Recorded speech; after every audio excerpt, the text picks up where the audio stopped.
독립영화 전용관 인디플러스 포항과 함께하는 무비톡톡 시간입니다. 오늘도 김상목 영화 칼럼니스트와 함께합니다. 안녕하세요. 예, 안녕하세요. 김상목입니다. 네. 예, 오늘은 제가 한국의 대표 영화 축제죠. 부산국제영화제에 참석 중인지라 부산 네. 현지에서 좀 멀리 원격 연결해 진행하고 있습니다. 네, 너무 부럽습니다. 오늘 가져오신 영화는 10개월의 미래라는 영화네요. 네, 맞습니다. 젊은 세대가 결혼을 하지 않아서 인구 절벽이다. 한민족이 소멸한다. 같은 무시무시한 이야기가 종종 이제 방송에 나오잖아요. 네. 그런데 막상 또 젊은 여성분들은 여전한 한국 사회 성차별 문제 때문에 결혼도 결혼이지만 특히 임신과 출산을 두려워하고 그러다 보니까 OECD 국가 중에서 한국이 최저 출산율을 기록 중인데 네. 그런 사회적인 세태를 젊게 풍자한 그런 영화입니다. 그래서 올해 이번 달에 픽으로 이제 소개해드리려고 합니다. 네. 이 사회적 화두인 저출산 문제를 담은 작품인데요. 이 영화를 골라온 이유가 있을까요?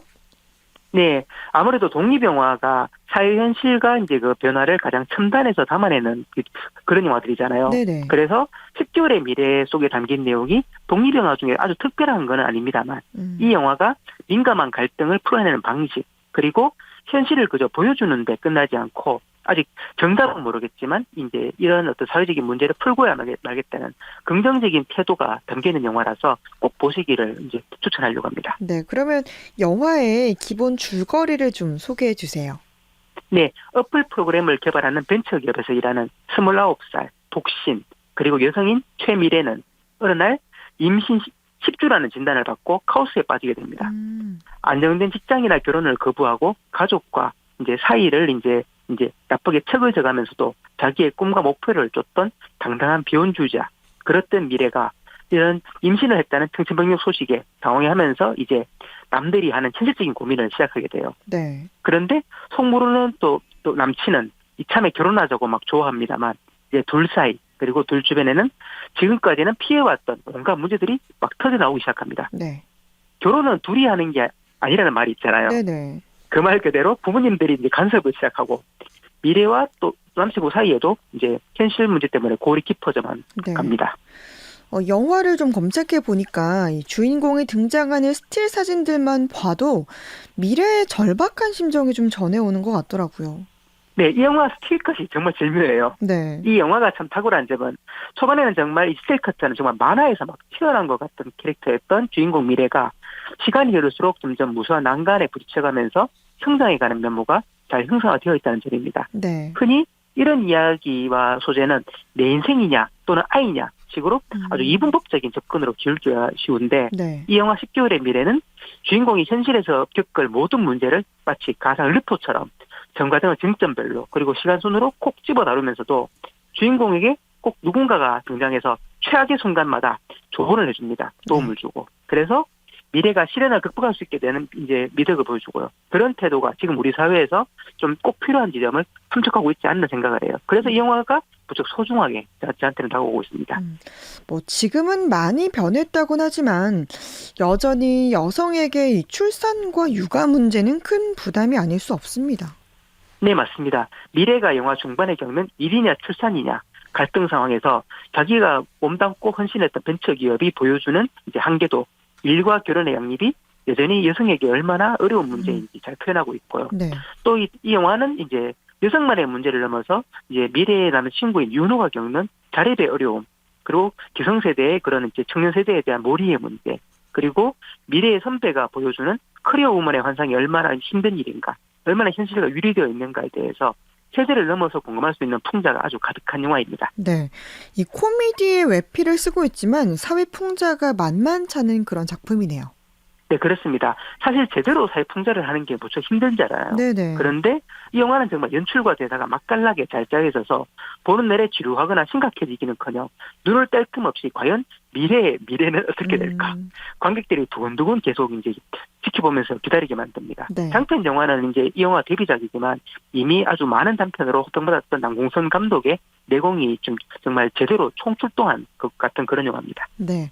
여성들의 공감과 만족 요소가 큰 영화인데 그러면 이게 남자분들은 좀 보기가 힘들까요? 이제 흔히 이제 이 여성들의 관련된 소재를 좀 이제 깊게 다룬 영화에 대해서 그런 좀 선입견이 있죠. 그런데 전혀 이 영화는 그렇지가 않습니다. 물론 주인공 미래를 맡은 최성은 배우의 얼굴이 영화가 끝나면 한동안 잊혀지지 않을 정도로 또래 여성분들에게 감정이입이 정말 제대로 될 영화이긴 합니다만 네. 사실 이 영화를 통해서 여성에게 임신과 출산이 어떤 의미인지 정말 남자분들이 꼭 아셔야 돼요. 제 생각에 이 영화를 꼭 봐야 될 대상은 부모님 세대와 네. 그리고 젊은 남성들이 아닌가 싶습니다. 그렇군요. 10개월의 미래 관련된 이야기 나눴고요. 그러면 이 영화 말고 인디플러스 포항에서 이제 가을과 함께 즐길 수 있는 독립예술 영화들 소개를 좀 해주세요. 네, 첫 번째 작품은 권민표, 서한솔 공동감독의 종착역이라는 영화인데요. 네. 14살 중1 여학생 넷이 사진 동아리 담당 선생님의 여름방학 과제로 세상의 끝을 필름 카메라로 찍어오라는 이제 주문을 받고 아이들에게는 정말 세상의 끝과 같은 지하철 1호선 종점 신창역을 향해서 출발하면서 벌어지는 작은 모험과 성장의 이야기입니다. 네. 그 지하철의 종점 정도면 뭐 그 나이의 아이들에겐 정말 세상의 끝처럼 느껴질 것 같아요. 네, 맞습니다. 우리 어릴 적 떠올려 보면은 그 나이 때 정말 이제 내 발로 직접 이제 처음 해본 세계가 정말 이제 뒤좁잖아요. 네. 그런 정서를 아기자기하게 잘 뽑아낸 영화라서 추억의 공책을 보는 기분으로 즐길 수가 있습니다. 네, 그리고 두 번째 작품은 숏버스 감성행입니다. 세 편의 단편 영화를 테마별로 연결해서 극장에 개봉하는 프로젝트인데요. 네. 누군가의 흔적을 쫓아 여행하는 주인공의 이야기인 결정적 순간. 서울에서 파리까지 밤샘 통화 중인 랜선 로맨스 섹스피어 앤 컴퍼니. 바닷가에 남녀 단둘이 있는데 누가 통기타 치면 정말 반칙이잖아요. 그런 상황에서 벌어지는 연애담. 우리는 사랑 아니면 여행이겠지. 이 세 편이 이어지는 조합이고요. 네. 제목 그대로 감성이 폭발하는 단편 영화의 맛을 느낄 수가 있습니다. 네. 이 성장과 연애로 각각 좀 대비가 되는 여행 영화들인 것 같은데 그럼 네네. 다음 영화는요? 예, 다음 영화들은 가족 영화들입니다. 네. 세 번째 작품은 그녀의 가족은 잘못이 없어인데요. 네. 주인공 경숙은 가족 뒷바라지에 지친 자신은 오직 이제 신앙심으로 버티는 중인데 네. 이 때문에 이 신앙심이 조금 매목적이에요. 그러다 보니까 또 가족에게 또 새로운 갈등이 일어납니다.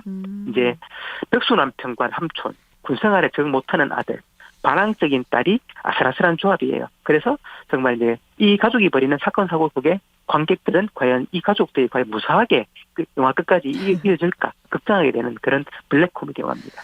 이렇게 이야기 듣기만 해도 좀 숨이 턱 막히는 가족 구성인데 그렇죠. 과연 어떤 네. 결말일지 흥미진진할 것 같아요. 네네. 네, 그러면 다음 영화도 좀 소개를 해주세요. 예, 네 번째 작품은 우리 또 아픈 사회 현실을 반영하는 사회파 가족 영화인 휴가입니다. 네. 이제 주인공은 해고 5년차 천막농성 1882일째인데요. 노조가 또 정리해고 무소송에서 패소를 해버려요. 네. 그래서 약간 좀 정신적으로 좀 휴식을 취할 겸 열흘 휴가를 옵니다. 오랜만에 또 식구도 챙기고 알바로 돈도 벌면서 잊었던 일상의 즐거움을 발견하게 돼요. 네. 그런데 휴가가 끝날 때가 되니까 두 딸은 아빠가 이제 그만 농성장으로 안 들어가기를 바랍니다. 네. 참 가슴 아픈 일이죠. 네. 그로 인해서 주인공과 가족의 이야기가 펼쳐지면서 또 이 영화가 또 실화를 바탕으로 하고 있기 때문에 더 울림이 있는 영화입니다. 네. 이 10월에 선보이는 영화들 살펴봤고요. 인디플러스 포항에 준비한 뭐 조금 특별한 이벤트가 있다면서요?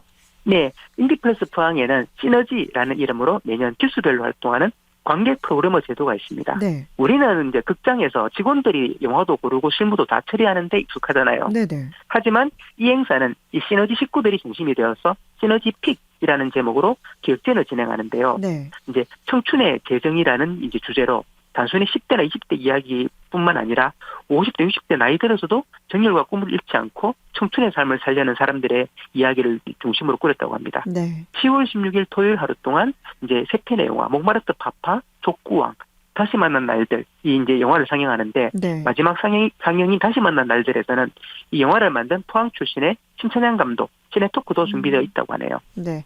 뭐 또 다른 이벤트도 있죠? 그걸 어떻게 아셨죠?